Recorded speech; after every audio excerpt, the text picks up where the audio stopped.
सुनसान गांव, अंधेरी रात, हवाएं अजीब सी सरसराहट कर रही हैं।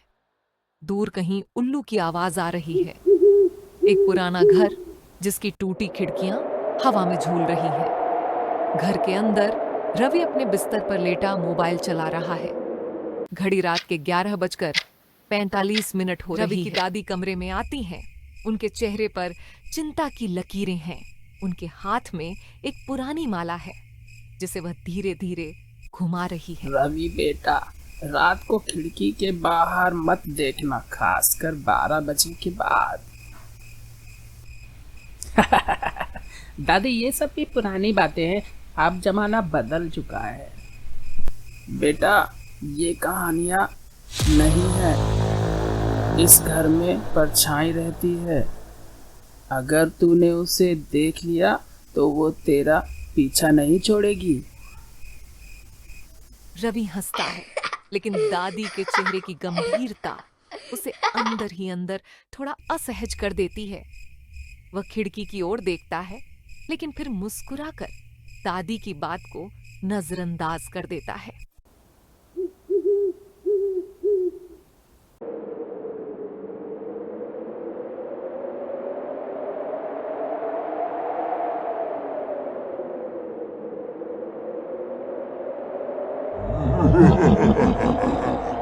ये ये क्या है?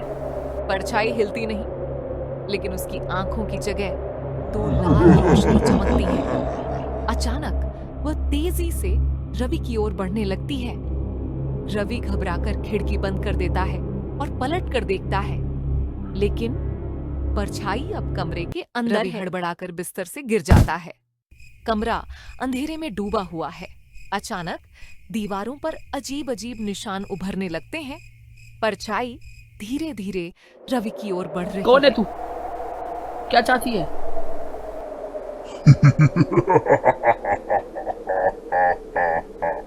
अब तुम बच नहीं सकते। लाइट झपकती है और अचानक सब कुछ अंधेरा हो जाता है। सुबह रवि घबराया हुआ अर्जुन को फोन करता है। अर्जुन गांव आता है। वे दोनों एक साथ कमरे में बैठते हैं। अर्जुन इस सब को एक मजाक समझ रहा होता है। भाई, तू पागल हो गया है। ये सब जो है तेरी दादी के बनाए हुए डर है।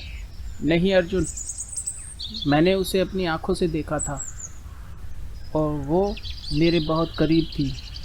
चल, अगर तू कहता है तो आज रात हम वहाँ पे कैमरे लगाते हैं और देखते हैं कि ये सब तेरा वहम है या हकीकत है। अर्जुन हंसता है, लेकिन रवि के चेहरे की घबराहट बताती है कि यह मजाक नहीं बल्कि हकीकत है। हवा तेज चलने लगती है। कैमरे की स्क्रीन पर कुछ हलचल होती है। एक परछाई धीरे धीरे पास आ रही है। मैं बोलता था ना, मजाक है। अब देख। डरकर रवि और अर्जुन गांव के एक पुराने संत के पास जाते हैं। संत उनकी बात सुनते ही चिंतित हो जाते हैं। ये आत्मा अधूरी इच्छा के कारण भटक रही है। इसे तभी शांति मिलेगी जब इसका सच। कैसा सच? 50 साल पहले इस घर में एक लड़की की हत्या हुई थी। उसकी आत्मा यहाँ कैद है और वो अब बदला लेना चाहती है। यह सुनकर रवि और अर्जुन के चेहरे का रंग उड़ जाता है। और अर्जुन आत्मा को शांत करने के लिए अनुष्ठान करते हैं। जैसे ही वे मंत्र पढ़ते हैं, परछाई और भी ज्यादा हिंसक हो जाती है। तुम्हें भी मरना होगा। मैं तुम्हें शांति दिलाऊंगा। बस हमें बताओ, तुम्हारे साथ क्या हुआ था? दादी रोने लगती हैं और कबूल करती हैं कि उन्होंने इस सच को छिपाया था। परछाई धीरे धीरे धुएं में बदलकर गायब हो जाती है। रवि को लगता है कि सब ठीक हो गया है, लेकिन जब वह अगली सुबह उठता है और शीशे में खुद को देखता है तो उसकी परछाई थोड़ी अलग लगती है। परछाई धीमे स्वर में, मैं अब भी तुम्हें देख रही हूँ,